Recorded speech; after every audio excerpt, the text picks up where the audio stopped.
Come back. तो indirect material मतलब physical input that is not directly associated with the finish goods. ठीक है, example की format में हम आपको समझाने की कोशिश कर रहे हैं। देखिए आपके सामने एक बर्गर आ गया है, ठीक है। अब बर्गर आपका फेवरेट हो सकता है, नहीं हो सकता, विल नॉट मैटर, बट आपने जरूर देखा होगा। अब ये जो ये बर्गर आपके सामने दिख रहा है, विजिबल है, इस पूरे के पूरे बर्गर को देखकर आपको क्या लगता है इसमें क्या का यूज हुआ होगा?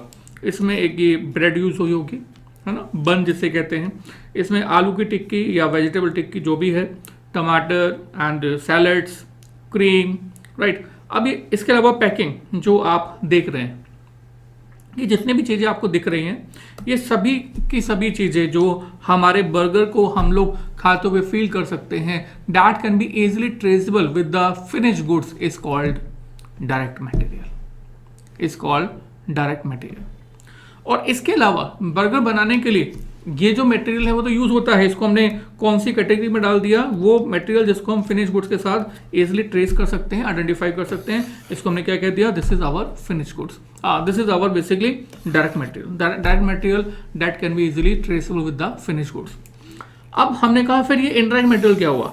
इनडायरेक्ट मटेरियल भी हमारे पास बहुत सारा हमारे कंपनी में यूज होता है। देखो अब इस बर्गर बनाने की, मैंने कहा सर ये जो बर्गर बनाने की कंपनी है ये ब्रांडेड है, राइट, कोई भी ब्रांड है, XYZ, ऐसे एग्जांपल ले रहा हूँ। मैंने कहा ये बर्गर किंग का एक सिर्फ छोटी सी शॉप है जिसमें से हमने बर्गर जो है परचेज करके यूज़ किया है, खाया है।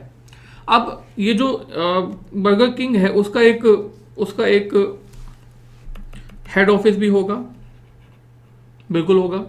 और जो ये हेड ऑफिस होगा, उस हेड ऑफिस के अंदर बहुत सारा कंप्यूटर स्टेशनरी यूज हो रही होगी, है ना। तो जो कंप्यूटर स्टेशनरी है वो क्या है? That can not be easily traceable with the finish goods, is called indirect material. Material क्यों कह रहे हैं हम इसे? क्योंकि ये मटेरियल के डेफिनेशन में कवर्ड होता है। मटेरियल हमने आपको बोल दिया, मटेरियल बता दिया कि ऑल फिजिकल इनपुट, कोई भी फिजिकल इनपुट हमारे पास कंपनी में यूज होगा किसी भी तरह से, डायरेक्टली इनडायरेक्टली, वो मटेरियल तो है।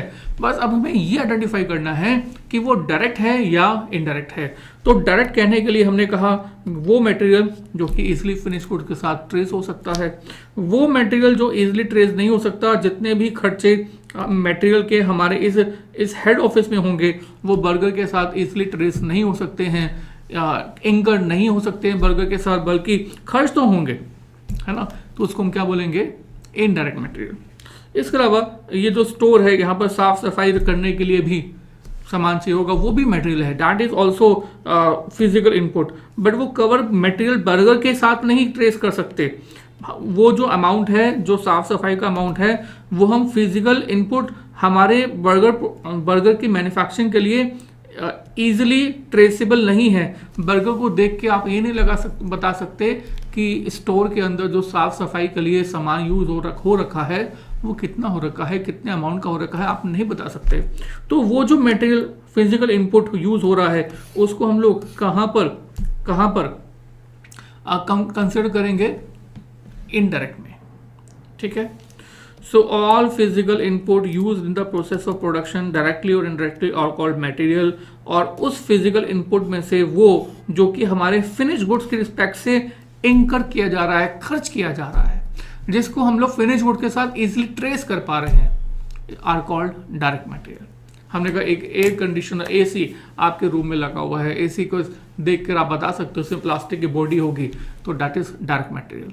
आप बता सकते हो उसमें कंप्रेशर होगा, डायरेक्ट मटेरियल। आप बता सकते हो कि इसके अंदर जितने भी स्पेयर पार्ट्स हैं, वायर्स हैं, वो आपको देख इजिली ट्रेस कर सकते हो, डायरेक्ट मटेरियल, ठीक है। बट इसके अलावा ये जिस कंपनी में मैन्युफैक्चर हुआ है वहाँ पर एक मशीनरी है, मशीनरी में ऑयल ग्रीस यूज होती है।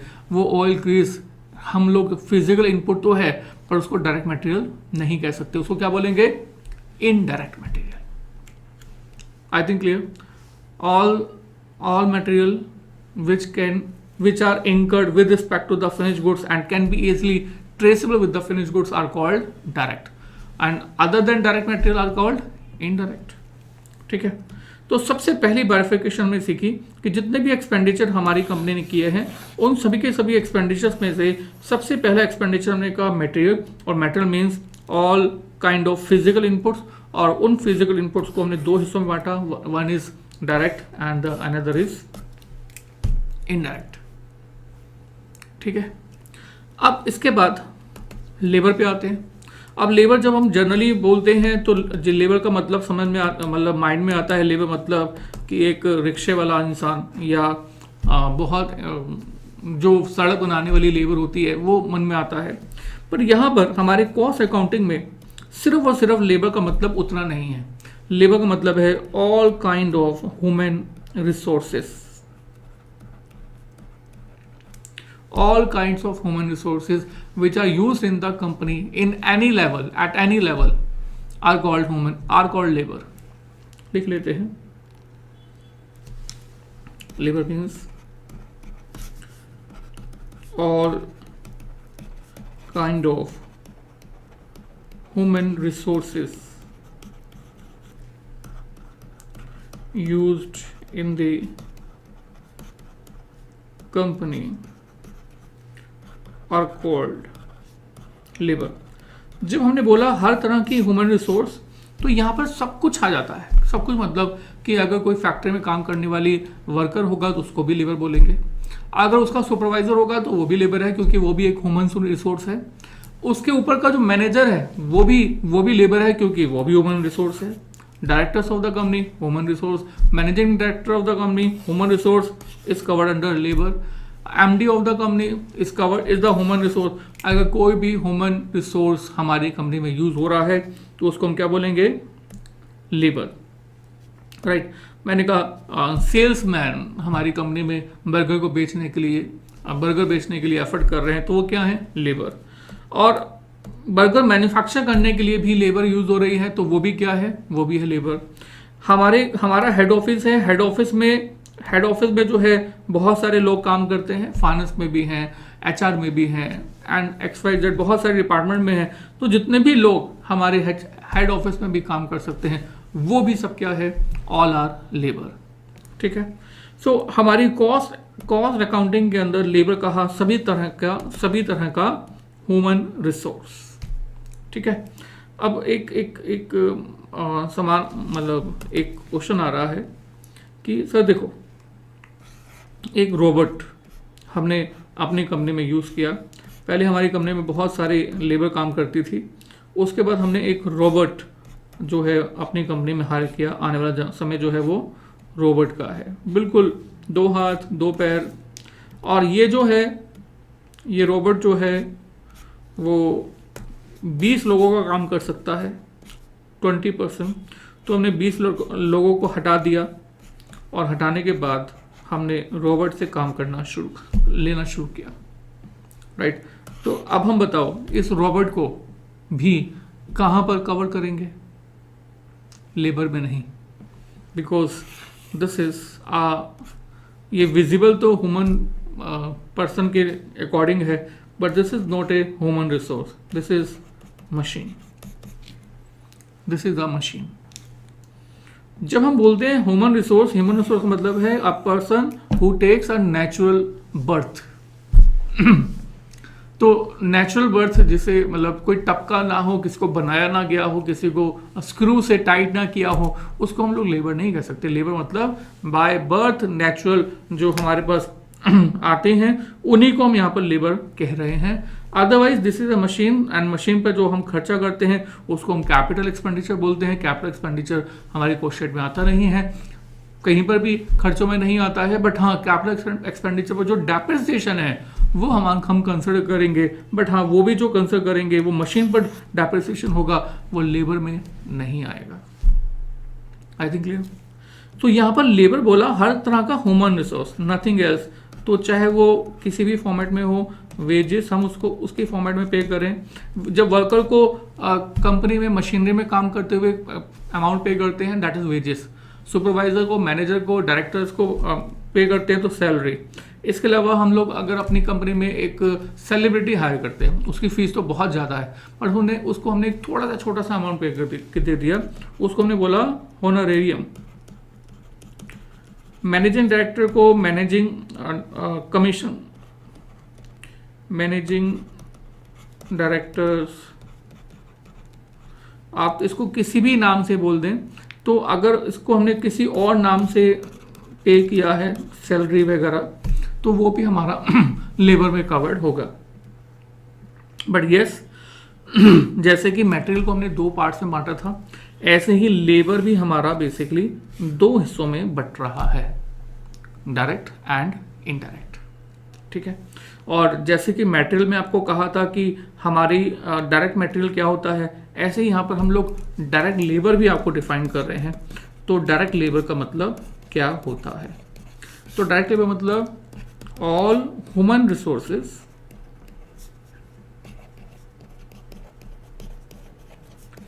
used या expense incurred with respect to finished goods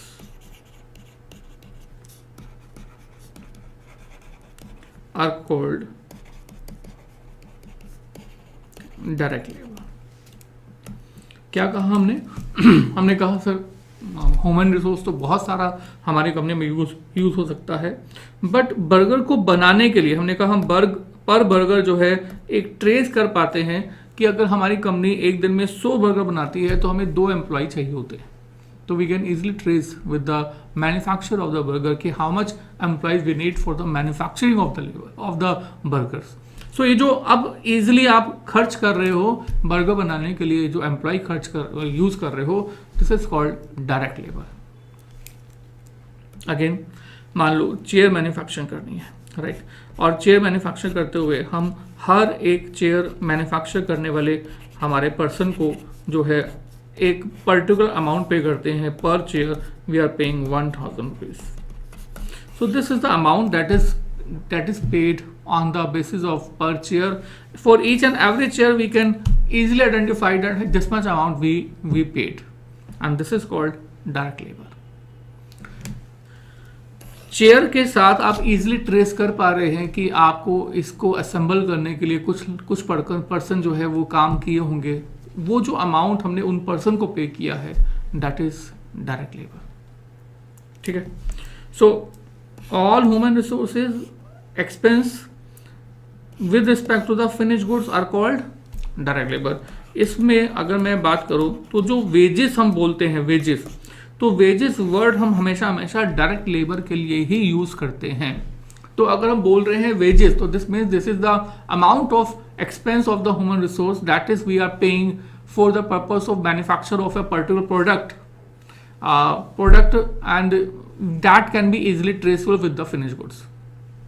देखो हर एक काम को बनाने के लिए, हर एक प्रोडक्ट को बनाने के लिए एक डायरेक्ट लेबर चाहिए ही होता है, जिसको आप फिनिश गुड्स के साथ इजीली ट्रेस कर पाएंगे। जैसे मैंने कहा एसी बनाने की बात कर रहे थे हम लोग, तो एसी मैन्युफैक्चर करने के लिए हमने कंप्रेसर को, बॉडी को, पार्ट्स को, वायर को ऐसे ही चिपका तो नहीं दिया होगा किसी तरह से, उसमें कोई ना कोई पर्सन ह्यूमन रिसोर्स यूज हो रहा होगा। तो वो जो ह्यूमन रिसोर्स वहां पर यूज हो रहा है उसको हम लोग क्या कर रहे हैं? Direct labour, right.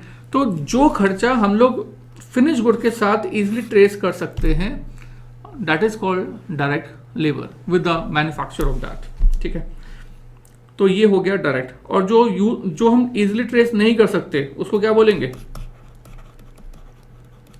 Indirect labour. All human resource expense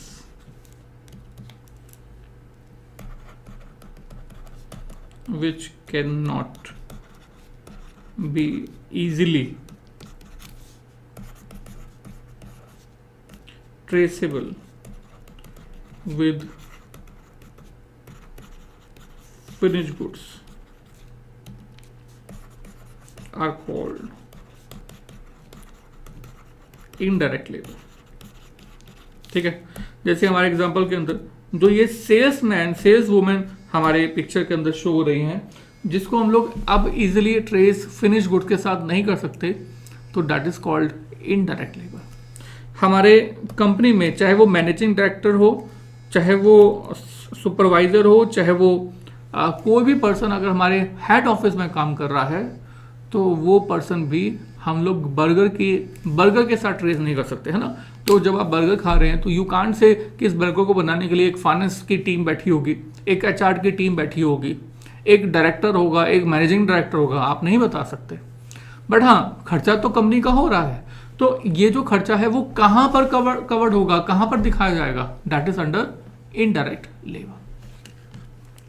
ठीक है, so wages are covered under direct, और अदर देन वेजेस यानी कि सैलरी लिखा हो, डायरेक्टर्स रेम्युनरेशन लिखा हो,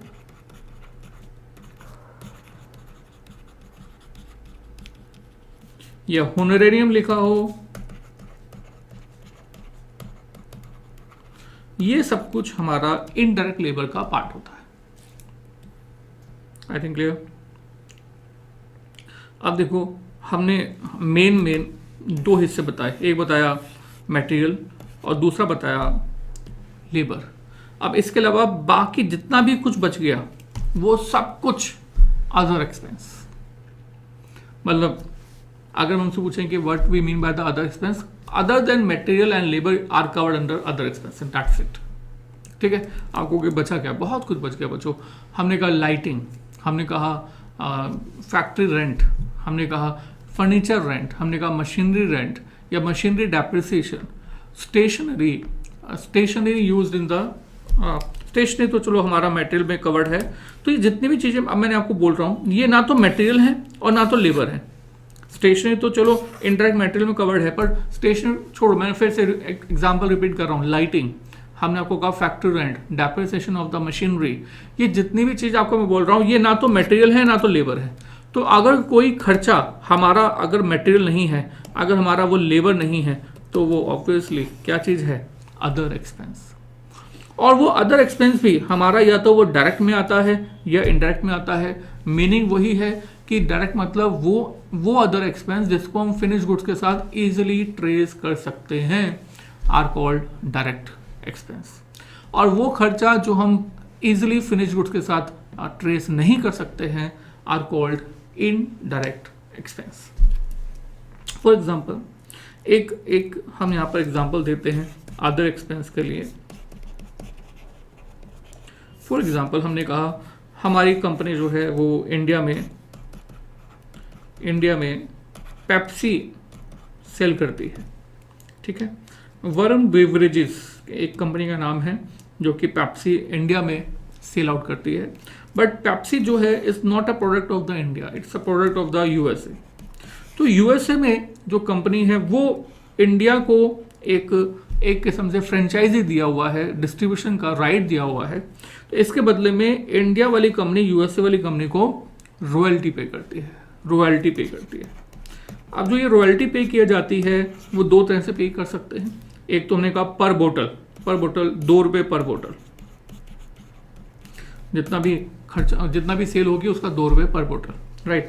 तो अब हम ये कह रहे हैं कि पेप्सी जब मैन्युफैक्चर की जाएगी, जब पेप्सी मैन्युफैक्चर होके बन के तैयार होगी, उसकी कीमत होगी 10 रुपये की। तो 10 में से 2 रुपये तो यूएसए में जाने वाले हैं सीधा, किस तरह से, royalty. And this expense is easily traceable with the finish goods, है ना। तो इस तरह की जो रॉयल्टी होगी जो पर यूनिट के हिसाब से पे की जा रही है, that is covered under direct expense, that is covered under कहाँ पर, डायरेक्ट एक्सपेंस। ठीक है, बट अगर हमने कहा नहीं, ये जो खर्चा है ना वो ऐसे नहीं है। खर्चा ऐसे है कि इंडिया की जो कंपनी है वो रॉयल्टी जो पे करती है वो 2 रुपये पर बोतल के हिसाब से नहीं पे करती, बल्कि लमसम में 10 करोड़ रुपया पे करती है 1 साल का, irrespective of the numbers of units produced and sell।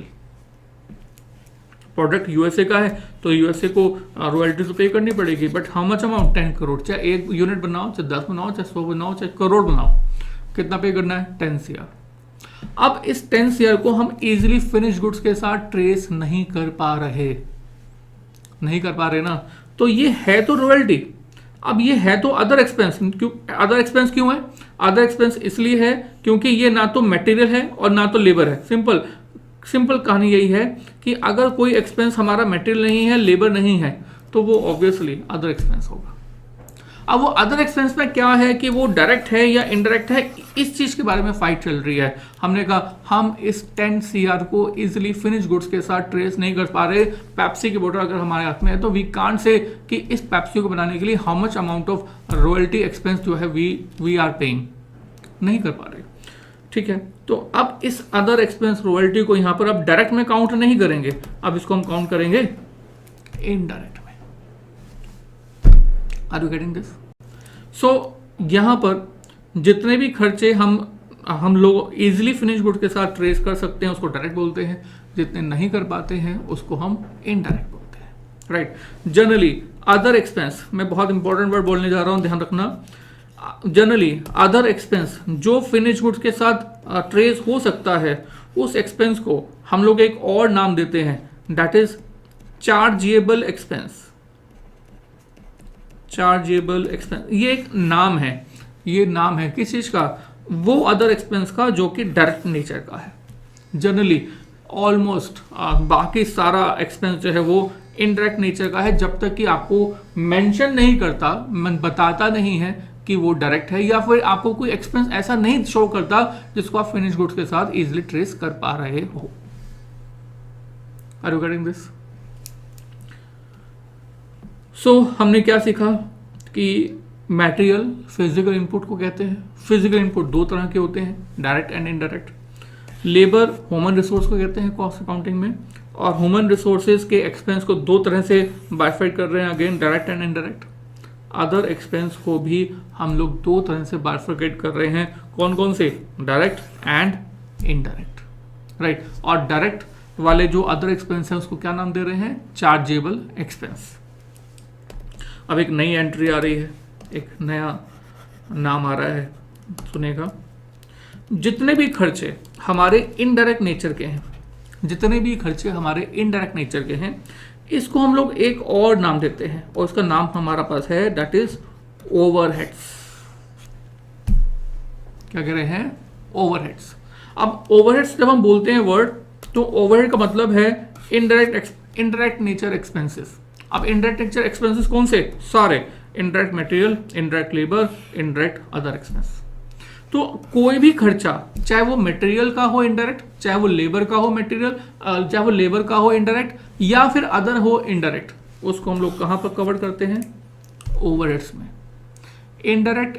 Indirect खर्चों को हम लोग ओवरहेड्स बोलते हैं, ठीक है। अब जो ये ओवरहेड्स हैं, एक और नई एंट्री आ रही है, इसको और आगे बाइफरकेट करते हैं 3 हिस्सों में, 3 पार्ट्स में। ये 3 हिस्से, 3 पार्ट्स क्या हैं? ओवरहेड्स रिलेटेड विद फैक्ट्री, और overheads related with the factory are called factory overheads. समझाएंगे इसको। Overheads related with the second part is office and administration are called office and administration overhead. और तीसरा है overheads related with the selling and distribution. तीसरा क्या है? Overheads related with the factory. तीसरा है सेलिंग एंड डिस्ट्रीब्यूशन ओवरहेड। पहले हमने कहा ओवरहेड का पहले तो मीनिंग क्लियर होना चाहिए। ओवरहेड का मतलब है indirect material, indirect labour and indirect other expense. और ये जो ओवरहेड्स हैं, जितने भी इनडायरेक्ट नेचर के एक्सपेंसेस हैं, उनको अब हम 3 हिस्सों में और बाइफरकेट कर रहे हैं। One is related with the factory are called factory overheads. Second is related with the office and administration are called office and administration overhead. And third selling and distribution overhead. सुनेगा, हमने कहा कि material, हमने कहा कि ये हमारे पास जो है ह्यूमन रिसोर्स है। जो पर्सन सेल करेगा वो क्या होगा? Human resource. तो वो कहाँ कवर होगा? लेबर में। अब ये ह्यूमन रिसोर्स जो है वो क्या हम इजीली फिनिश गुड्स के साथ ट्रेस कर सकते हैं? नो, नहीं कर पाएंगे। अगर फिनिश गुड्स का मतलब बर्गर के साथ इजीली आप ट्रेस नहीं कर पाओगे कि इसमें सेल वाली जो खर्चे हैं वो भी हो सकते हैं, है ना? नहीं कर सकते। तो इसको हम क्या बोल रहे हैं? Indirect labour. अब ये जो इनडायरेक्ट लेबर है, इनडायरेक्ट लेबर हमने कहा खर्चा तो हो रहा है ना, ये इनडायरेक्ट लेबर जो है वो कहां पर है? ओवरहेड हो गया।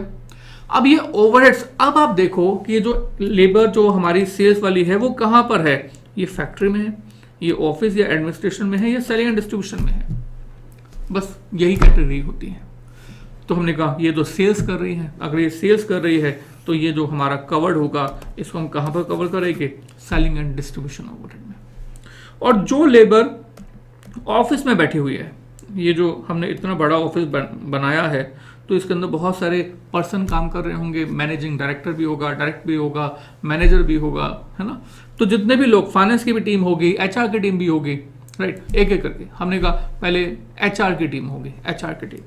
अब जो ये एचआर की टीम है तो लेबर, पर लेबर डायरेक्ट नहीं है, इनडायरेक्ट है, यानी कि ओवरहेड है। अब ये जो एचआर की टीम है, क्या ये एचआर की टीम फैक्ट्री में काम कर रही है? नो। क्या ये ऑफिस में काम कर रही है? यस। या ये एडमिनिस्ट्रेशन से रिलेटेड है? ऑफिस में भी काम कर सकती है, एडमिनिस्ट्रेशन से रिलेटेड हो सकती है। तो ये जो ऑफिस के जितनी भी लेबर है, जो इंटरेक्ट लेबर के पार्ट है, that is covered under factory and that is covered under office and administration overhead. अब अगर कोई लेबर मान लो, जैसे कि हमने बर्गर बनाने वाले पर्सन को तो कहा था कि हमारा डायरेक्ट लेबर है, इसको हम इजीली ट्रेस कर सकते हैं, क्योंकि बर्गर बनाने के लिए हमने आलू की टिक्की को एंड सैलड को, बन को असेंबल करने के लिए कोई ना कोई पर्सन तो यूज़ किया होगा, तो ये तो डायरेक्ट लेबर हो गए। बट इसके अलावा ये जो डायरेक्ट लेबर असेंबल कर रही है, इसके ऊपर एक सुपरवाइजर होगा, है ना। जो सुपरवाइजर है, जो इसी ब्रांच में है ना, जो ब्रांच में ही है सुपरवाइजर, उस सुपरवाइजर को हम लोग इनडायरेक्ट लेबर कहेंगे, यानी कि ओवरहेड है। अब वो जो ओवरहेड हमारा खर्चा हो रहा है, अब आप ये सोचो कि वो खर्चा हमारा किससे रिलेटेड कर रहा है, क्या वो फैक्ट्री से रिलेट कर रहा है, या ऑफिस एडमिनिस्ट्रेशन से रिलेट कर रहा है, या बेचने या डिस्ट्रीब्यूशन से रिलेट कर रहा है? फैक्ट्री में है ना, जहां पर बर्गर मैन्युफैक्चर होगा उसको क्या बोलेंगे, फैक्ट्री। तो इस खर्चे को हम लोग कहां पर कवर करेंगे, फैक्ट्री ओवरहेड्स में, राइट। अब हमने कहा हमारी स्टेशनरी, हमने आपको भी 2-3 बार पहले एग्जांपल दिया कि स्टेशनरी जो है वो हमारी मटेरियल है। क्यों है? क्योंकि वो फिजिकल इनपुट है। अगर वो फिजिकल इनपुट है यानी कि मटेरियल है, तो अब वो इंडायरेक्ट का पार्ट हो गया। अगर वो इंडायरेक्ट का पार्ट हो गया तो वो क्या हो गया, ओवरहेड। अब ये ओवरहेड है तो अब हम स्टेशनरी का जो अमाउंट है वो देखेंगे कि वो स्टेशनरी कहाँ पर खर्च हो रही है, किस प्लेस पर खर्च हो रही है। क्या वो फैक्ट्री के पर्पस के लिए खर्च हो रही है? हमने कहा यस। अगर यस तो फैक्ट्री ओवरहेड हो जाएगा। अगर वो स्टेशनरी हमारी ऑफिस एंड एडमिनिस्ट्रेशन में खर्च हो रही है, जनरली हम लोग हमेशा ऑफिस एंड एडमिनिस्ट्रेशन को ही मानते हैं कि वहां पर जो स्टेशनरी का अमाउंट है वो खर्च हो रहा होगा, जब तक कि क्वेश्चन कुछ और नहीं मेंशन होता, एंड जो कि ज़्यादा कॉमन सेंस वाली एजम्पशन भी है। अगर आपके पास इतनी बड़ी बिल्डिंग है, इतने लोग काम करते हैं, स्टेशनरी यूज हो रही होगी, तो यानी कि ये किस पर्पस के लिए यूज हो रही है, ऑफिस एंड एडमिनिस्ट्रेशन के लिए। तो इस स्टेशनरी को हम लोग क्या बोलेंगे, ऑफिस एंड एडमिनिस्ट्रेशन ओवरहेड्स। ठीक है, मेंशन हो कि वो स्टेशनरी फैक्ट्री में यूज हुई है तो ठीक है, वो फैक्ट्री का पार्ट हो जाएगी। हमने कहा मशीनरी जनरली कहाँ यूज होती है, मशीनरी यूज होती है फैक्ट्री में। अब फैक्ट्री में यूज होती है तो मशीनरी जो है वो कैपिटल एक्सपेंडिचर है, और कैपिटल एक्सपेंडिचर को तो हमने कॉस्ट कहा ही नहीं। हम कॉस्ट तो कह ही कब किसको रहे हैं, जो हमारे रेवेन्यू एक्सपेंडिचर है। तो हमने मशीनरी परचेज की 10 लाख की, तो हमारी कॉस्ट में नहीं आएगा। बट हाँ, उस मशीनरी पर जो डेप्रिसिएशन है वो हमारी कॉस्ट शीट में आएगा। अब वो जो डेप्रिसिएशन है, अब हमें आइडेंटिफाई करना है, क्या वो फिजिकल इनपुट है? No, depreciation is an amount that we are charging, है ना। एक 10 लाख की मशीनरी को हमने 10 हिस्सों में बांट दिया और एक इमेजिनरी फिगर को वहां पर बुक्स में शो किया। It's not physical input. Is it labour? No, human resource नहीं है। तो क्या है, अदर है। अब वो अगर अदर है तो अब इस अदर को हम लोग देखेंगे कि डायरेक्ट या इनडायरेक्ट, मतलब आप फिनिश गुड्स के इजीली ट्रेस कर सकते हैं या नहीं कर सकते। तो वो क्या बन जाएगा, इनडायरेक्ट। तो क्या बन जाएगा, ओवरहेड्स। अब डेप्रिसिएशन सॉरी, अब जो डेप्रिसिएशन का अमाउंट है, वो डेप्रिसिएशन अमाउंट हमें आइडेंटिफाई करना है कि वो ओवरहेड हमारा फैक्ट्री ओवरहेड होगा, ऑफिस एडमिनिस्ट्रेशन होगा, या सेलिंग डिस्ट्रीब्यूशन होगा। देखो, अगर क्वेश्चन कुछ नहीं कहता तो we are assuming, always assuming कि वो हमारा डेप्रिसिएशन जो है वो मशीनरी पर लगाया गया है। और अगर डेप्रिसिएशन मशीनरी पर लगाया गया है तो वो मशीनरी हमेशा कहाँ पर होती है, मशीनरी हमेशा होती है फैक्ट्री में। तो डेप्रिसिएशन भी किसका पार्ट होगा, फैक्ट्री ओवरहेड्स का। बट अगर आपको क्वेश्चन में स्पेसिफिक मेंशन करता है कि डेप्रिसिएशन ऑन कंप्यूटर्स फैक्ट्री में जनरली कम होते हैं। इनफैक्ट ज़्यादा अच्छी एजम्पशन ये है कि कंप्यूटर्स जनरली कहाँ पर माने जाएंगे, ऑफिस एंड एडमिनिस्ट्रेशन में, तो वो डेप्रिसिएशन जो है अब हम ऑफिस एंड एडमिनिस्ट्रेशन ओवरहेड में काउंट करेंगे, राइट। और हाँ, अगर मैं कहता हूँ कि वो डेप्रिसिएशन डिलीवरी वैन का पार्ट हो। अब डिलीवरी वैन का मतलब क्या है भाई, आप देखते होगे कि कैंपा की बोटर्स पहले एक जगह, अभी भी एक जगह से दूसरी जगह पे ले जाने का काम करती है। हमने कहा वो जो डिलीवरी वैन है या कोई भी छोटी दुकान बड़ी दुकान, उसमें सामान जो है वो डिलीवरी वैन के थ्रू या ट्रक के थ्रू ही आता है। अब हमने कहा वो जो हमने परचेज किया था उस पर हम डेप्रिसिएशन चार्ज कर रहे हैं, ठीक है। अब वो किसका पार्ट है, डिस्ट्रीब्यूशन का। अगर वो डिस्ट्रीब्यूशन का पार्ट है तो depreciation on delivery van will be covered under the heading selling and distribution overhead.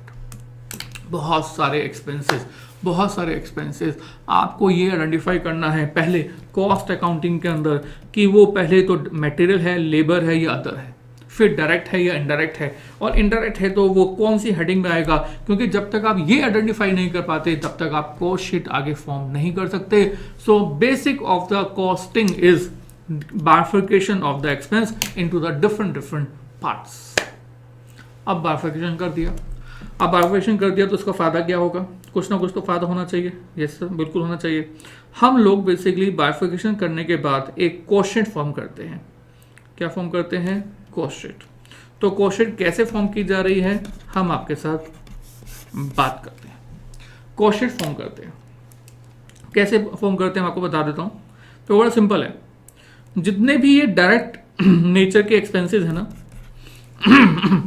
Material, direct labour, direct material, direct labour and direct expense, इनको क्लब कर देते हैं पहले, उसको बोलते हैं प्राइम कॉस्ट, ठीक है। इसको स्टेटमेंट में बनाएंगे अभी। और इस प्राइम कॉस्ट में एक एक करके हम लोग फैक्ट्री ओवरहेड ऐड कर देते हैं, फिर office administration overhead and selling and distribution overhead, एक एक करके हम लोग ऐड करते हैं और एक नया नाम देते जाते हैं, राइट। और जो ये फॉर्मेट बन के हमारे पास तैयार होता है उसको हम बोलते हैं कॉस्ट शीट, ठीक है। चलिए अब फॉर्म करते हैं कॉस्ट शीट का फॉर्मेट। तो कॉस्ट शीट का फॉर्मेट यानी कि जैसे कि मैंने आपको अभी कहा कि आपके पास सबसे पहले जो डायरेक्ट मटेरियल, डायरेक्ट लेबर और डायरेक्ट एक्सपेंसेस हैं इसको क्लब कर देंगे और क्या बना देंगे, प्राइम कॉस्ट। इसको हम लोग लिख लेते हैं, बस यही हमारा कॉस्ट शीट फॉर्मेट है, डिफरेंट कुछ भी नहीं है, बस इसी को हमने कॉस्ट शीट का नाम दिया है। क्या कहा हमने कि सबसे पहले हमने डायरेक्ट मटेरियल लिया, आप भी लिखिएगा, सबसे पहले हमने डायरेक्ट मटेरियल लिया, इसमें हमने ऐड कर दिया बेसिकली डायरेक्ट लेबर और उसमें हमने ऐड कर दिया डायरेक्ट एक्सपेंसेस। अगर मैं अभी जो बताया है उसको थोड़ा सा रिवाइज करूँ तो डायरेक्ट मटेरियल मतलब all the physical inputs use in the process of production directly that can be easily traceable with the finish goods. इसको हम एक लेमन लैंग्वेज में रॉ मटेरियल बोलते हैं।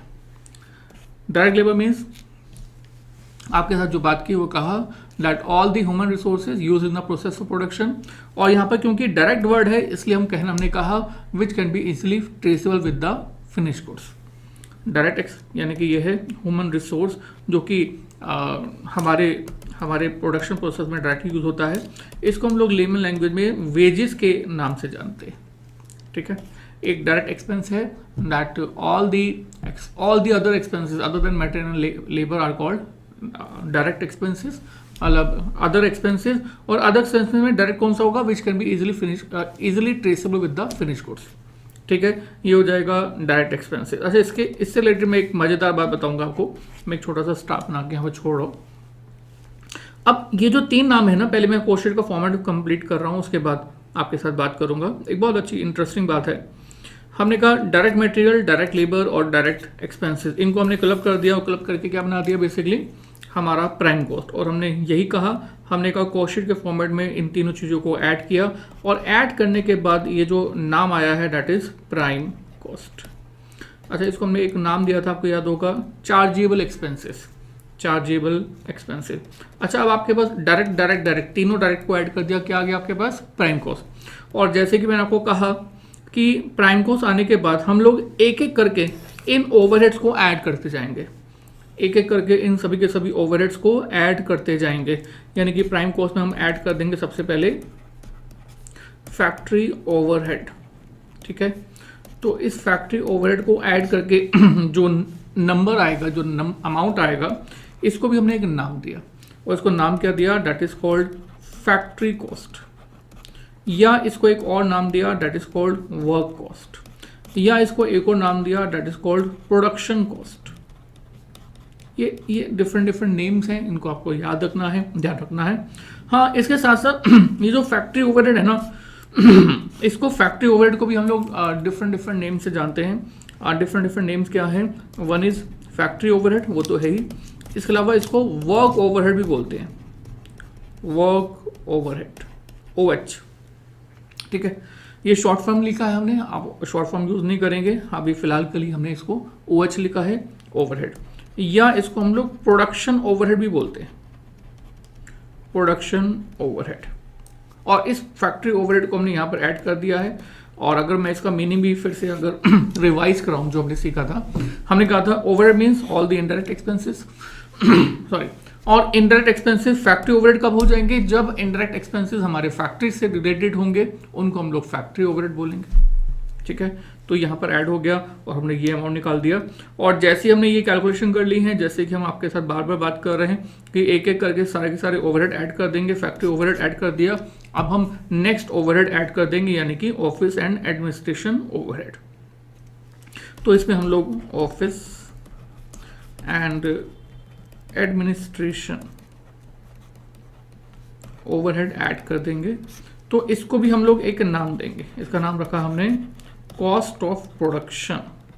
यहाँ पर प्रोडक्शन कॉस्ट था, यहाँ पर कॉस्ट ऑफ प्रोडक्शन है, दोनों नाम अलग अलग है, ठीक है। प्रोडक्शन कॉस्ट ऊपर था, यहाँ पर है कॉस्ट ऑफ प्रोडक्शन।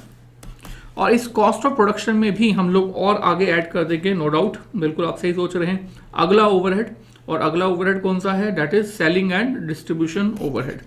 तो सेलिंग एंड डिस्ट्रीब्यूशन ओवरहेड भी ऐड कर दिया जाएगा, ऐड सेलिंग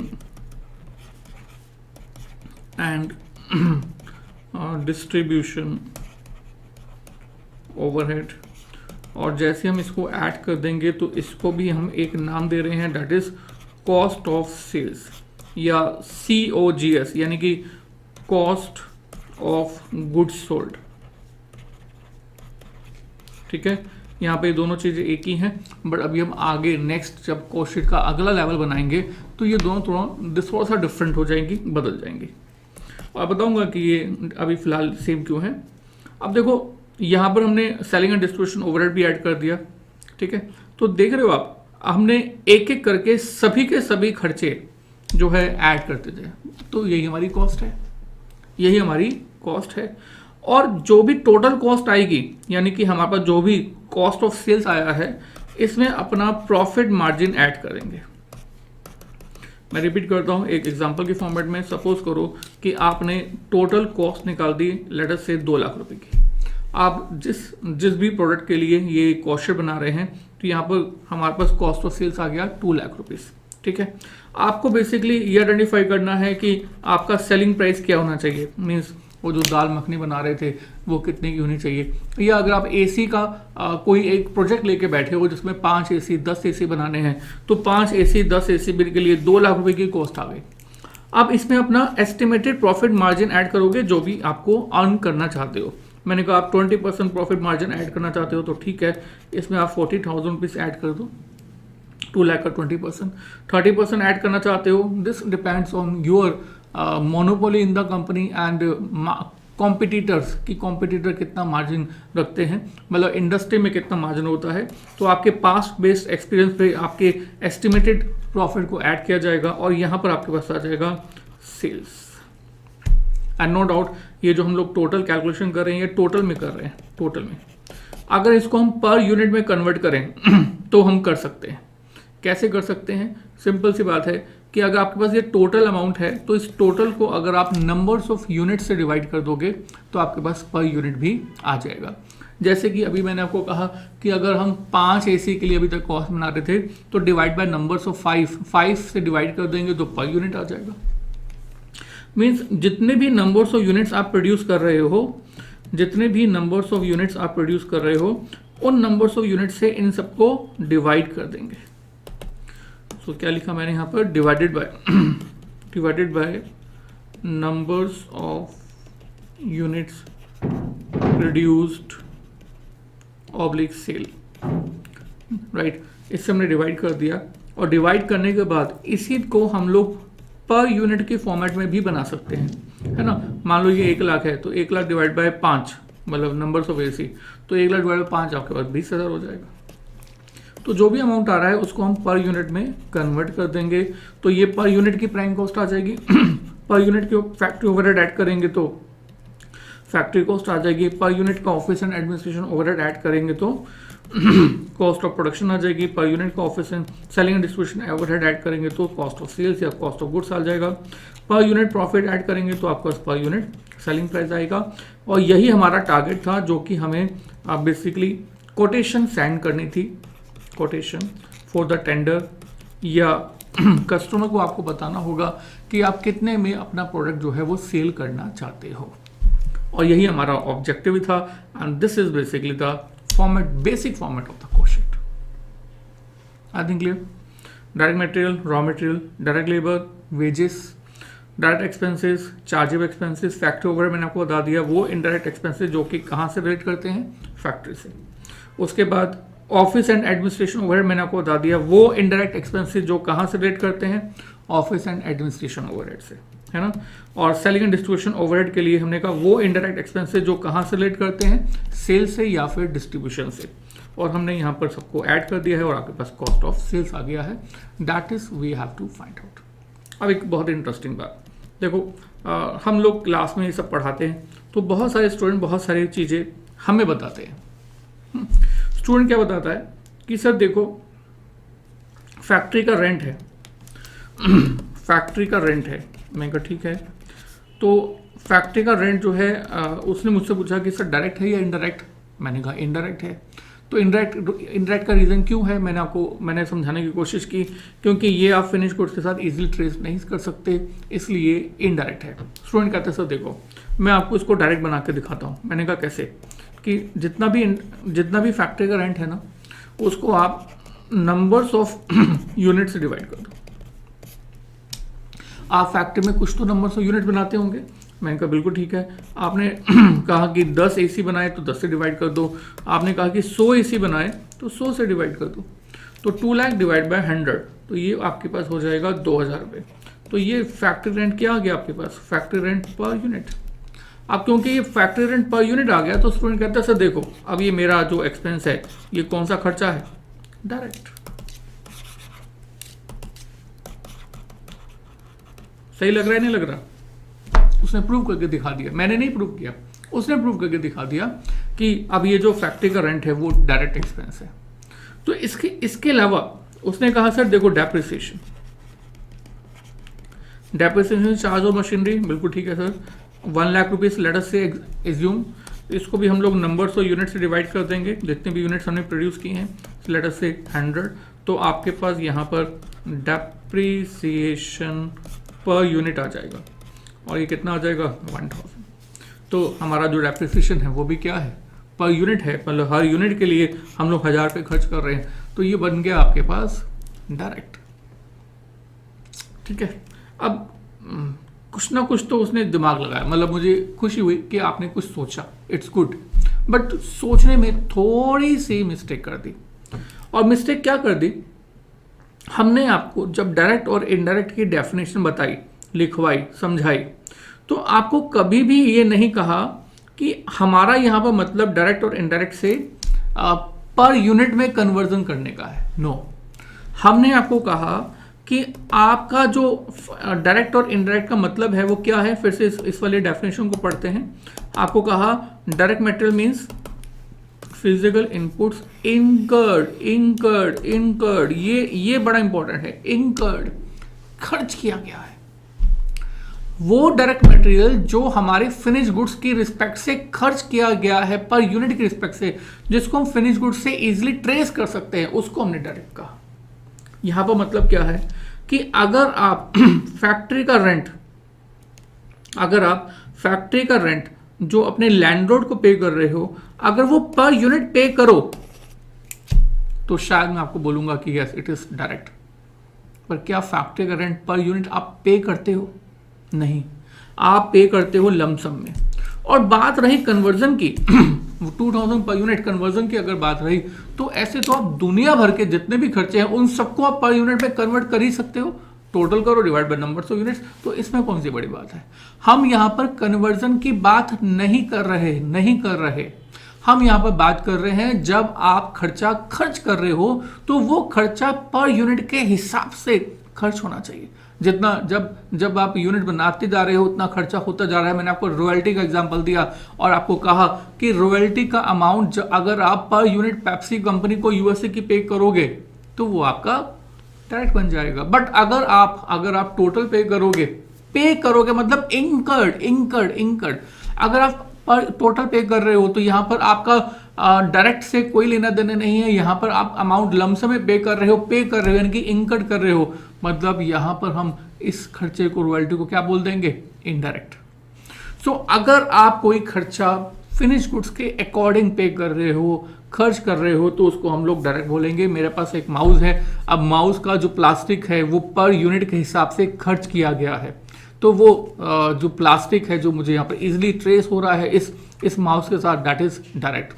इसके अंदर लगने वाला सेल इज डायरेक्ट, इसके अंदर लगने वाली जो मशीनरी है वो भी डायरेक्ट है, इसको बनाने की लेबर भी डायरेक्ट है।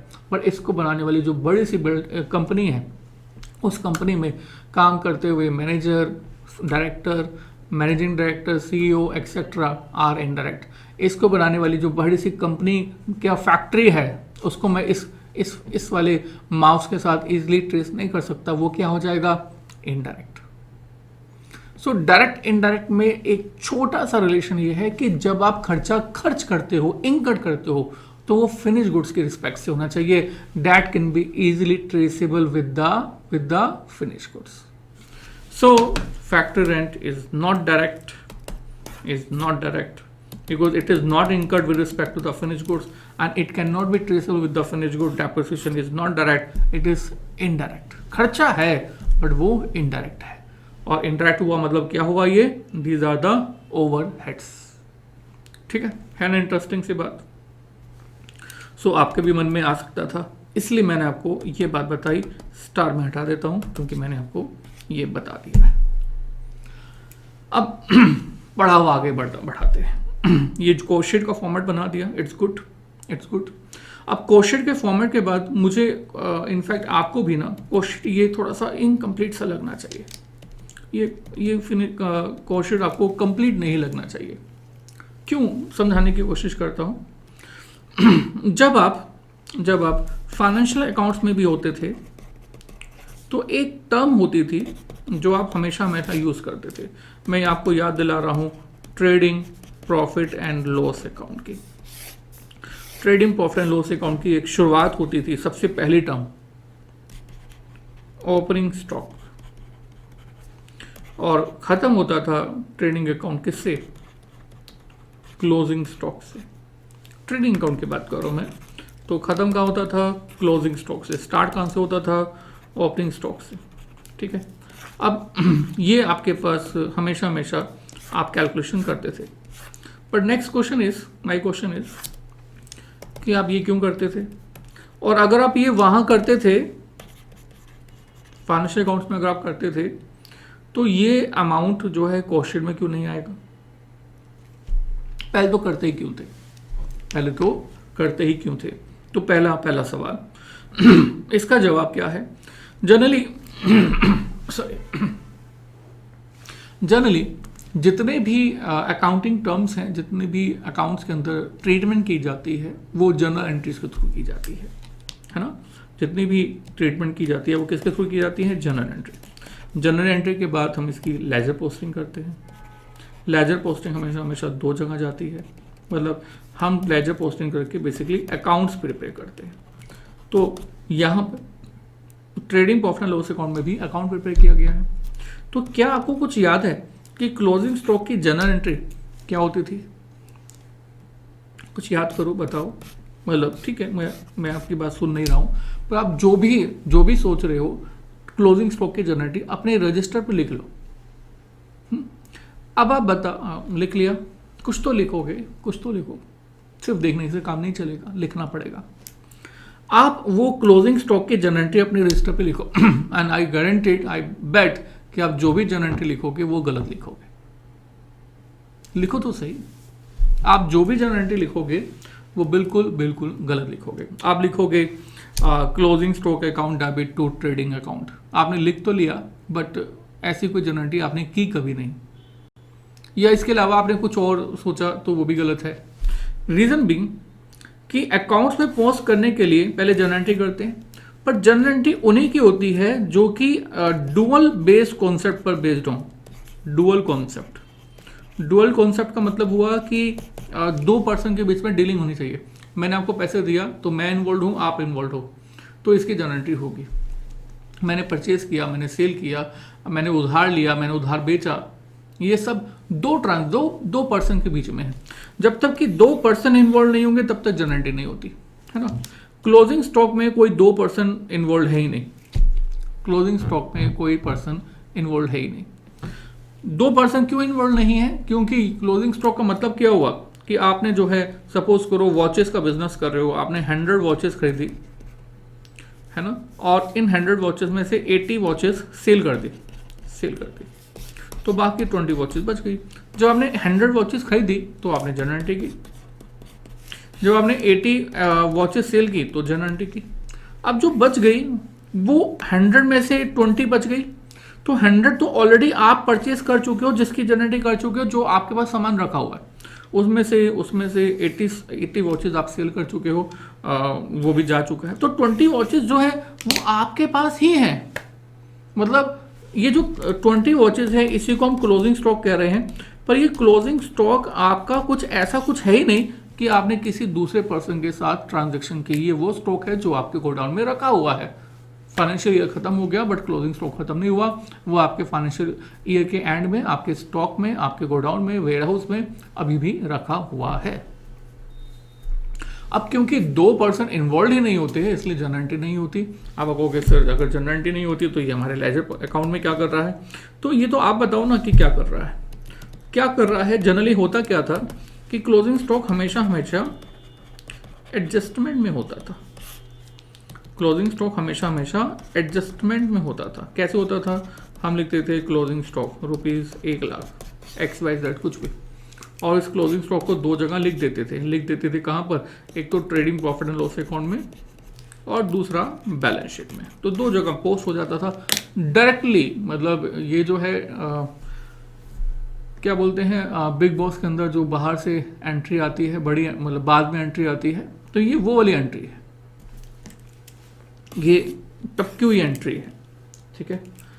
So what I mean to say, ये ट्रम्प कार्ड से आया है। अब ये आया तो है बट थिंग इसके अगेन आया क्यों है तो आपको मालूम होगा। मैं एक बार रिपीट कर रहा हूँ, जरूर इससे आप बहुत अच्छी चीज़ समझेंगे। देखो मान लो कि ये यूनिट्स हैं, ये पर यूनिट है, पर यूनिट, और ये टोटल अमाउंट है। आप अमाउंट लिखते थे, बाकी सब नहीं लिखते थे। एक बार इसको इस तरह से समझो। मान लो आपने वॉचेस परचेज की, और वॉचेस जो परचेज की उसकी जर्नल एंट्री के थ्रू आपने लेटर से 100 वॉचेस परचेज की एट द रेट ऑफ कुछ भी ले लेते हैं 200 रुपये। 200 रुपये के अकॉर्डिंग आपने परचेज किया, तो ये हो गया 20,000 का परचेज, ठीक है। अब इसमें से आपने कुछ सेल कर दिया जिसको आप क्रेडिट में लिखते हो।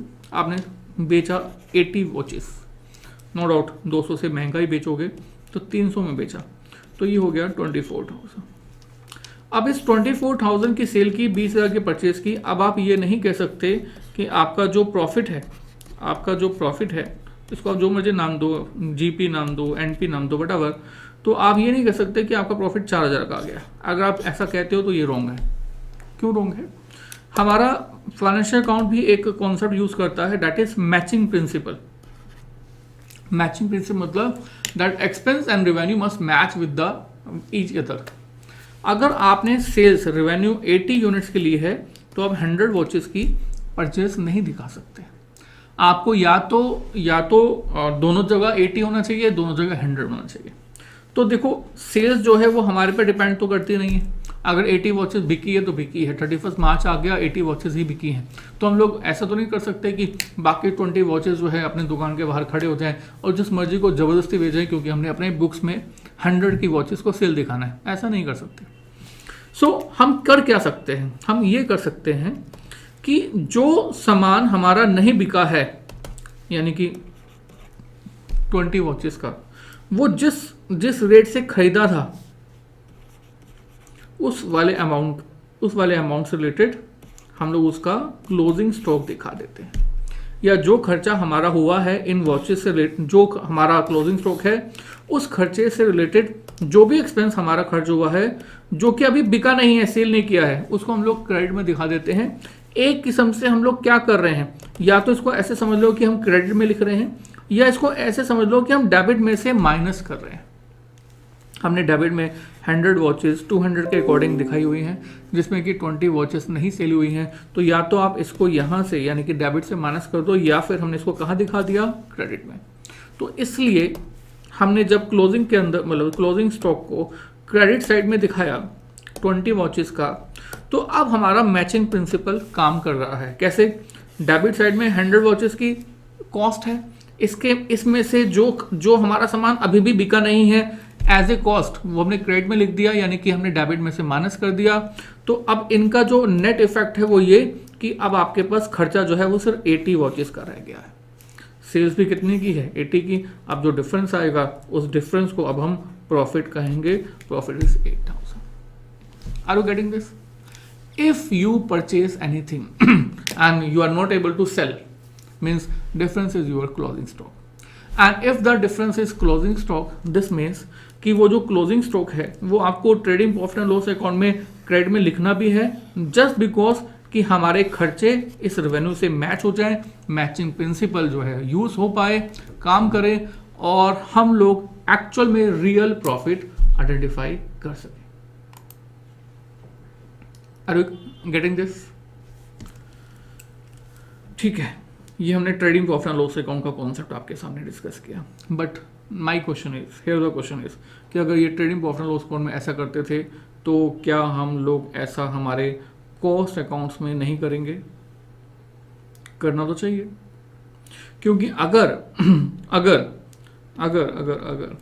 अगर ये कॉस्ट सपोज डैडी जो कॉस्ट निकाली है लेट से 100 यूनिट्स की है, 100 यूनिट्स, और ये जो सेल्स है ये है 80 यूनिट्स की, तो अगर 2 लाख का जो खर्चा है वो 100 यूनिट्स का है और जो 2,40,000 की सेल है वो सपोज करो 80 यूनिट्स की है, तो आप ये नहीं कह सकते कि इनका जो डिफरेंस है वो हमारा प्रॉफिट हो गया, नहीं कह सकते। हमें मैचिंग प्रिंसिपल यूज करना चाहिए, और इनफैक्ट आप कहेंगे नहीं सर प्रॉफिट तो हमने परसेंटेज के बेस पर लिया है। चलो परसेंटेज के बेसिस पे नहीं लेते, लेट अस से हम लोग प्रॉफिट जो है यहाँ पर बैलेंसिंग फिगर करके कैलकुलेट कर रहे हैं। हमने सेल की 2,40,000 की, कॉस्ट ली 2 लाख की, तो प्रॉफिट आ गया 40,000। तो ये 40,000 का प्रॉफिट तब ठीक माना जाएगा अगर ये खर्चे भी उतने ही यूनिट्स के हैं जितने यूनिट्स हमारी सेल हुई हैं। अगर इनके यूनिट्स हैं 100 और इनके यूनिट्स हैं लेट अस से 80, तो बाकी जो 20 यूनिट्स हमने नहीं बेचा, नहीं सेल किया, वो अमाउंट हमारा क्लोजिंग स्टॉक है, और वो क्लोजिंग स्टॉक भी हमें जो है अपने कॉस्ट शीट के अंदर शो करना चाहिए, दिखाना चाहिए। ठीक है, नाउ द क्वेश्चन इज कैसे, हाउ, कैसे दिखाएं? देखो आप बताओ ना, आपने trading profit and loss account में क्लोजिंग स्टॉक, ओपनिंग स्टॉक कैसे दिखाया है? आपने जो है अच्छा एक बात और, जो क्लोजिंग स्टॉक होता है वो नेक्स्ट पीरियड में क्या बन जाता है? Opening stock. इससे क्या फ़ायदा होगा? इससे फ़ायदा ये होगा कि 20, 200 एंड 4,000 ये खर्चा हमारे नेक्स्ट ईयर से रिलेट करता है। रिलेट करता मतलब क्या कि अगली बार हम इन 20 वॉचेस को सेल करेंगे ना, जब नेक्स्ट ईयर में कैरी फॉरवर्ड हो जाएंगे, तो अगली बार जो सेल होगी उस सेल के अंदर ये वाला जो स्टॉक होगा वो हमारा सेल आउट हो जाएगा। तो ये खर्चा जो हमारे इस, मान लो ये फाइनेंशियल 1 है, फाइनेंशियल ईयर 1 के अंदर जो हमारा कॉस्ट का पार्ट नहीं बना वो नेक्स्ट ईयर की कॉस्ट का पार्ट बनेगा, क्योंकि नेक्स्ट ईयर में हम उसको सेल आउट करेंगे, तो नेक्स्ट ईयर में क्लोजिंग स्टॉक जो है वो ओपनिंग स्टॉक बन जाएगा। और इस बार जो ओपनिंग स्टॉक है ये कौन सा वाला है? जो लास्ट फाइनेंशियल ईयर से ट्रांसफर हो क्या है, जो पिछले साल क्लोजिंग स्टॉक रहा होगा वो इस बार ओपनिंग स्टॉक बन गया होगा। Are you getting this? तो हम क्या कर रहे हैं, हम ये कर रहे हैं कि ओपनिंग स्टॉक को हमारे करंट ईयर की कॉस्ट मान रहे हैं और क्लोजिंग स्टॉक को हमारे करंट ईयर की कॉस्ट नहीं मान रहे हैं। और हम क्या कर रहे हैं, हमने कहा हम क्या कर रहे हैं, देखो स्टॉक हमने कहा कि दो तरह का होता है, एक तो होता है क्लोजिंग स्टॉक और एक होता है ओपनिंग स्टॉक। ओपनिंग स्टॉक को हम लोग हमारे करंट फाइनेंस मतलब जिस भी जगह पर ओपनिंग स्टॉक लिखा हुआ है वो उस जगह की कॉस्ट का पार्ट बन जाता है, यानी कि कॉस्ट को बढ़ा देता है, प्लस कर देता है। और क्लोजिंग स्टॉक कॉस्ट के दूसरी तरफ लिखा जाता है वो इसलिए क्योंकि डेबिट साइड में जो कॉस्ट लिखी है उसको हम रिड्यूस करना चाहते हैं, कम करना चाहते हैं। तो हमने कहा क्लोजिंग स्टॉक से हमारी जो कॉस्ट है उस पर क्या इंपैक्ट पड़ता है, कॉस्ट कम हो जाती है, माइनस हो जाती है। Are you getting this? मैं रिपीट कर दूं, बड़ा सिंपल शब्दों में हमने आपको कहा कि we are basically now considering how to treat opening stock and closing stock. ठीक है, सिंपल सी शब्दों में क्लोजिंग स्टॉक क्रेडिट में लिखते हैं, ओपनिंग स्टॉक डेबिट में लिखते हैं। ट्रेडिंग प्रॉफिट लॉस में तो ऐसे ही करते थे। तो कोई भी चीज़ अगर डेबिट में लिखी होगी तो हमारा जो कॉस्ट है वो क्या हो जाएगी, इंक्रीज। अगर कोई भी चीज़ अगर क्रेडिट में लिखी होगी तो यहाँ से ऐसा करने से हमारी या तो इनकम बढ़ जाएगी, आप ऐसा बोल दो, या ऐसे कहो कि हमारी जो कॉस्ट है वो क्या हो जाएगी, रिड्यूस। तो जो ट्रीटमेंट हमने ओपनिंग क्लोजिंग स्टॉक की पहले की थी वही ट्रीटमेंट यहाँ पर भी है कि क्लोजिंग स्टॉक जो है वो कॉस्ट को कम कर देगा और ओपनिंग स्टॉक जो है वो कॉस्ट को बढ़ा देगा, इंक्रीज कर देगा। ठीक है, नेक्स्ट पॉइंट, स्टॉक हम यहाँ पर वर्ड यूज कर रहे हैं, हम trading profit and loss account में भी वर्ड यूज करते थे। तो हमारे जो स्टॉक हैं वो भी हमारे पास 3 तरह के होते हैं। वन इज रॉ मटेरियल, कच्चा माल, अनदर इज फिनिश गुड्स, सामान बनकर तैयार हो गया, पक्का माल, रेडी टू सेल, एंड बीच वाला एक और है that is work in progress. इसको हम प्यार से BIP भी बोलते हैं, WIP भी बोलते हैं, WIP। रॉ मटेरियल मतलब आपने बिल्कुल हमारे प्रोफेशनल कोर्स में एडमिशन लिया फाउंडेशन लेवल पर, तो तब आप क्या हो, रॉ मटेरियल। जब आप प्रोफेशनल कोर्स 100% कंप्लीट कर लोगे तो क्या बन जाओगे, फिनिश गुड्स। अभी क्या हो, काम चल रहा है, तो जो काम चल रहा है वो क्या है, वर्क इन प्रोग्रेस। ठीक है, इसके अलावा हर एक जगह ऐसा होता है। हमने कहा टेबल चेयर जो है, एक सपोज कारपेंटर जो है वुड लेके आता है, लक्कड़ लेके आता है, तो वो जो वुडन है, वुड जो है वो क्या है, रॉ मटेरियल। अगर वो बनकर बिल्कुल तैयार है, रेडी टू सेल है, उसकी दुकान पे, शोरूम पे, उसके कारखाने में पड़ी हुई है, रेडी टू सेल, तो वो क्या है, फिनिश गुड्स। ठीक है, अब वुडन वो जो लेके आया उस पर उसने उसको कटिंग कर दिया, फाइनेंशियल क्लोज हो गया। अब कटिंग करने के बाद वो जो वुडन है उसको हम रॉ मटेरियल नहीं कहेंगे, कच्चा माल नहीं है, फिनिश गुड्स भी नहीं कहेंगे। ये वो सामान है जिस पे काम चल रहा है, that is work in progress. क्या है, वर्क इन प्रोग्रेस। तो हमने यही कहा कि स्टॉक भी 3 तरह का होता है, one is raw material, second is WIP यानी कि work in progress, and third is finish goods. इन तीनों के तीनों स्टॉक्स को हम एक एक करके कोशिट में ऐड, प्लस और माइनस करेंगे। प्लस और माइनस का मतलब हुआ ओपनिंग स्टॉक प्लस करेंगे, क्लोजिंग स्टॉक माइनस करेंगे, और जब ऐसा करेंगे तो हमारा कोशिट का नेक्स्ट वर्जन तैयार हो जाएगा, जो कि हमें यूज करना है न्यूमेरिकल क्वेश्चंस के लिए आफ्टर दिस। ठीक है, फिर से raw material can be of two kinds, opening and closing. Raw material can be of 2 kinds, opening and closing. हमने कहा स्टॉक कोई भी हो, चाहे रॉ मटेरियल हो, वर्क इन प्रोग्रेस हो या फिनिश गुड्स हो, 2 तरह का होता है, ओपनिंग एंड क्लोजिंग। अगर रॉ मटेरियल ओपनिंग स्टॉक है तो कॉस्ट में प्लस, अगर रॉ मटेरियल क्लोजिंग स्टॉक है तो कॉस्ट में माइनस। WIP ओपनिंग है कॉस्ट में प्लस, WIP क्लोजिंग है तो कॉस्ट में minus. Finish goods opening stock है कॉस्ट में plus, finish goods closing stock है कॉस्ट में माइनस। कॉन्सेप्ट तो एक ही है ना कि हमारी कोई भी कॉस्ट हो जो डेबिट में लिखी होती है वो कॉस्ट को बढ़ा देती है, क्लोजिंग स्टॉक क्रेडिट में लिखते हैं कॉस्ट को कम कर देते हैं। तो इनको हम लोग अपने कॉस्ट शीट में एडजस्ट करेंगे। और कहाँ पर एडजस्ट करेंगे, कहाँ पर, तो कॉस्ट शीट बनाने वाले ने कहा हम वहां पर एडजस्ट करेंगे जहां से ये स्टॉक रिलेट करता है। ये हम वहां पर एडजस्ट करेंगे जहां पर ये जो है रिलेट करता है। जैसे कि हम अगर रॉ मटेरियल की बात कर रहे हैं, कच्चा माल, तो जो कच्चा माल है वो किससे रिलेट करता है, कच्चा माल किससे रिलेट करता है, हमारी क्वेश्चन में ये जो कच्चा माल है वो रिलेट करता है डायरेक्ट मटेरियल से। किससे रिलेट करता है, डायरेक्ट मटेरियल से। तो हम लोग यही करेंगे जब हम क्वेश्चन बनाएंगे तो रॉ मटेरियल को इसी डायरेक्ट मटेरियल के अंदर प्लस और माइनस करेंगे। प्लस मतलब opening stock plus closing stock minus. Number 2 WIP work in progress.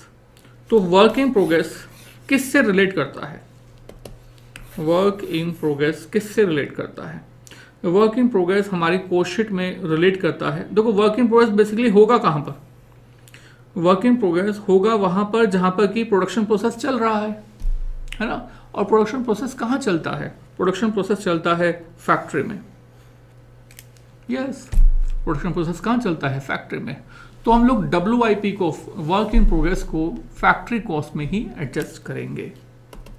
कहां पर एडजस्ट करेंगे, हेयर नंबर 2 फैक्ट्री कॉस्ट में एडजस्ट करेंगे। एडजस्ट मतलब opening stock plus closing stock minus. ठीक है। और तीसरी चीज है हमारे पास दैट इज फिनिश गुड्स। तीसरा है हमारे पास फिनिश गुड्स। तो हमारा जो ये फिनिश गुड्स है, ये फिनिश गुड्स अब किससे रिलेट करता है, फिनिश गुड मतलब सामान बनकर तैयार है, फैक्ट्री से निकल चुका है, फैक्ट्री से निकल चुका है, बनकर तैयार है ना। तो यानी कि फैक्ट्री से और आगे बढ़ते हैं तो ये रिलेट करता है कॉस्ट ऑफ प्रोडक्शन के बाद। ऐसा इसलिए कर रहे हैं क्योंकि सामान बन के तैयार है, बिका नहीं है, सेल नहीं हुआ है। अगर सेल नहीं हुआ है तो उसमें हमारे सेलिंग एंड डिस्ट्रीब्यूशन ओवरहेड का कोई रोल नहीं है। सेलिंग एंड और डिस्ट्रीब्यूशन ओवरहेड अगर खर्च हो चुका होता तो वो तो सामान बिक गया होता, सेल आउट हो जाता। ये हमारे पास अभी रखा हुआ है, अभी बिका नहीं है, it's ready to sell, right. So यहाँ पर यानी कि कॉस्ट ऑफ प्रोडक्शन में हम लोग इस फिनिश गुड्स को एडजस्ट करते हैं। एडजस्ट करते हैं मतलब ओपनिंग स्टॉक प्लस यानी कि कॉस्ट को बढ़ा देते हैं, क्लोजिंग स्टॉक माइनस यानी कि कॉस्ट को कम कर देते हैं। और इस तरह से हम लोग एक नई शीट बनाते हैं, एक नई क्वेश्चन बनाते हैं और जो भी नंबर नए नए निकल के आएंगे उनको हम एक नया नया नाम भी देते जाएंगे। ज़्यादा सिंपल है, बिल्कुल सिंपल है। रिपीट कर रहा हूँ, हमने कहा डायरेक्ट मटेरियल में एडजस्ट करना है। सबसे पहले डायरेक्ट मटेरियल है, डायरेक्ट मटेरियल में एडजस्ट करना है नंबर 1 यानी कि opening stock of raw material and closing stock of raw material. तो हमारा कॉस्ट शीट का नया फॉर्मेट बनकर तैयार हो रहा है, वो फॉर्मेट जिसकी हमें बेसिकली इंतज़ार था, जिसके लिए हम लोग पूरी वर्किंग कर रहे थे, वो फॉर्मेट जो कि हमारे न्यूमेरिकल्स में यूज़ होगा, एग्जाम्स में यूज़ होगा, XYZ। ठीक है, तो हम लोग स्टार्ट करते हैं opening stock of raw material से। ठीक है, plus raw material. Raw material मतलब वही डायरेक्ट मटेरियल। रॉ मटेरियल इनकी डायरेक्ट मटेरियल क्या, परचेज्ड। हमारा कुछ ओपनिंग रॉ मटेरियल था, ठीक है, कुछ रॉ मटेरियल हमने परचेज किया और इसके अलावा जो बच गया यानी कि closing stock of raw material वो माइनस कर दिया इसमें, क्योंकि इससे रिलेट करता है ऑफ रॉ मटेरियल। और अब ये जो नंबर आया उसको हमने नाम दिया that is raw material consumed. Raw material consumed, ये रॉ मटेरियल कंज्यूम आ गया। और जैसे ये रॉ मटेरियल कंज्यूम आ गया मतलब अब हम यहाँ पर पहले पॉइंट पर पहुंच चुके हैं। जो पहले लिख रहे थे सिंपल डायरेक्ट मटेरियल, तो डायरेक्ट मटेरियल नहीं बल्कि हम क्या कर रहे हैं, इसमें raw material opening closing adjust कर रहे हैं, दैट्स इट। तो यहाँ पर आ जाता है रॉ मटेरियल कंज्यूम्ड। और इसमें हम लोग अगले वाले 2 खर्चे यानी कि direct labour and direct expenses add कर देंगे तो हमारे पास प्राइम कॉस्ट आ जाएगा, प्लस डायरेक्ट लेबर यानी कि वेजेस प्लस डायरेक्ट एक्सपेंसेस यानी कि चार्जेबल एक्सपेंसेस, इसको ऐड कर देंगे तो आपके पास क्या आ जाएगा, is equal to prime cost. ठीक है, अब प्राइम कॉस्ट पे पहुंच गए हैं। प्राइम कॉस्ट के बाद हमारी क्वेश्चन में क्या हो रहा था, प्राइम कॉस्ट के बाद हम लोग इसमें ऐड करते हैं फैक्ट्री ओवरहेड्स। ठीक है, वही कर रहे हैं, इसी फॉर्मेट को आगे बढ़ा रहे हैं, प्लस फैक्ट्री ओवरहेड्स ऐड कर रहे हैं, प्लस फैक्ट्री ओवरहेड्स। ठीक है, पहले हम उसको क्या नाम देते थे, फैक्ट्री कॉस्ट, अभी भी यही नाम है। और क्या नाम देते थे, वर्क कॉस्ट, अभी भी यही नाम है। और क्या नाम देते थे, प्रोडक्शन कॉस्ट, अभी भी यही नाम है।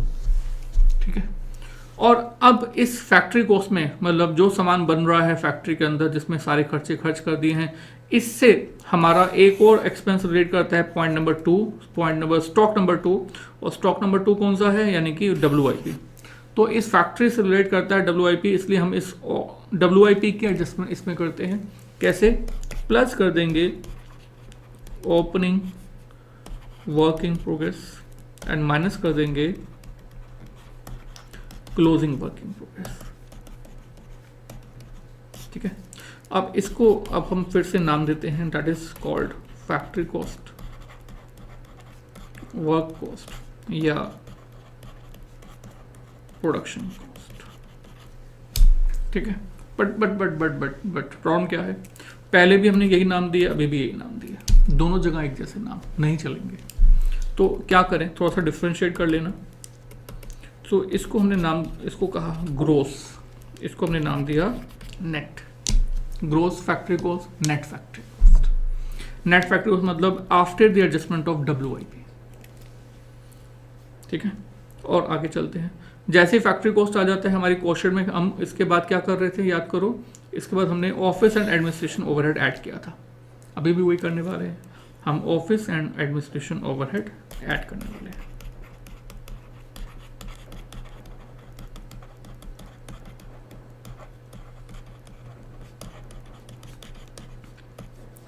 तो अब आपके पास जो नंबर बन के आ जाएगा, that is cost of production,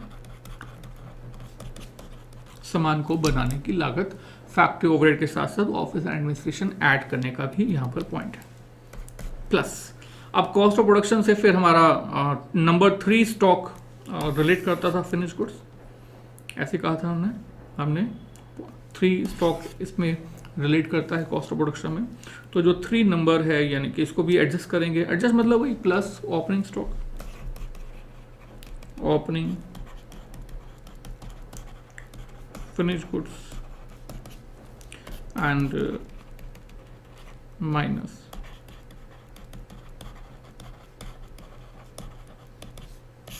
ठीक है। अब आपके पास जो ये नया नंबर आ गया है, इसको हम एक नाम देते हैं, that is called cost of goods sold. Cost of goods, cost of sales नहीं, यहाँ पर कॉस्ट ऑफ गुड्स सोल्ड। ठीक है, और इसमें हम ऐड कर देते हैं क्या, selling and distribution overheads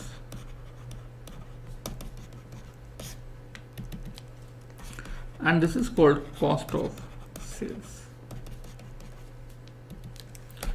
right, और अब इसके बाद इसमें अपना प्रॉफिट मार्जिन ऐड करेंगे, सो आ जाएगा दैट इज कॉल्ड सेल्स। तो इस तरह से हमने बेसिकली सारी की सारी कॉस्ट शीट बनाकर तैयार कर दी। राइट, अच्छा एक चीज मुझे लग रहा है हमें पिछले में चेंज करना होगा।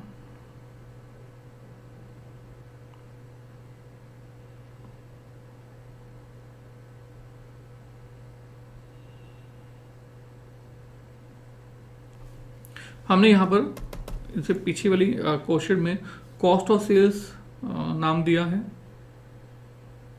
और ये कॉस्ट ऑफ गुड्स सोल्ड कहा था, है ना। तो ये जो कॉस्ट ऑफ गुड्स सोल्ड कहा था, इसको मैं यहाँ पर रिवर्स कर रहा हूँ, हटा रहा हूँ। ये जो कॉस्ट ऑफ पिछले वाली अभी जो हमने बनाई है, इसमें जो आपके पास COGS है, COGS नहीं है, इसको इग्नोर कीजिए। आपके पास यहाँ पर टर्म यूज होती है, that is only cost of sales. यहाँ पर टर्म यूज होती है only and only cost of sales. Cost of goods sold कब लिख रहे हैं हम लोग? यहाँ पर कॉस्ट ऑफ गुड्स सोल्ड लिख रहे हैं जब हम opening closing finish goods adjust कर रहे हैं। आई रिपीट, हमने पहले कॉस्ट ऑफ गुड्स सोल्ड यहाँ पर नाम दिया था कि कहा था कि cost of sales and COGS same. अब मैंने कहा नहीं, रॉन्ग। इसको हमने थोड़ा चेंज किया पुरानी वाली शीट के अंदर। COGS कब लिख रहे हैं? जब हम हमारे कॉस्ट ऑफ प्रोडक्शन में closing stock and opening stock adjust हो जाता है, तो that is called cost of goods sold. उसके बाद जब हम इसमें selling and distribution overhead add करेंगे तो आपके पास कॉस्ट ऑफ सेल्स आएगा। प्रॉफिट मार्जिन ऐड करेंगे तो आपके पास सेल्स आएगा। सो ये आपके पास बेसिकली फुल फ्लैच बेसिकली कॉस्ट शीट का फॉर्मेट हो गया, राइट। और इस कॉस्ट शीट के फॉर्मेट को हमें इस तरह से फॉर्म करना होगा। अब उसके बाद जैसे कि हमने पहले भी आपको कहा था, फिर से रिपीट कर रहे हैं कि यहाँ पर हम लोग नंबर्स ऑफ यूनिट से जब डिवाइड करेंगे तो आपके पास पर यूनिट आ जाएगा। पर आपको यहाँ पर थोड़ा सा ध्यान रखना है कि रॉ मटेरियल से लेकर आपको हमारे ऑफिस एंड एडमिनिस्ट्रेशन ओवरहेड तक डिवाइड करना है नंबर्स ऑफ यूनिट्स से। पर ये जो नंबर्स ऑफ यूनिट्स होंगी वो कौन सी होंगी? वो यूनिट्स जो कि हमारे प्रोडक्शन वाली हैं, जो हमारी प्रोड्यूस हुई हैं। नंबर्स ऑफ यूनिट्स प्रोड्यूस्ड, कौन सी यूनिट्स हैं ये? These are basically numbers of units produced, ठीक है। और इसके बाद ये जो opening finish goods, closing finish goods लिखा है, ये तो खुद ही यूनिट्स हैं, खुद ही अपने आप में अलग अलग यूनिट्स होंगी।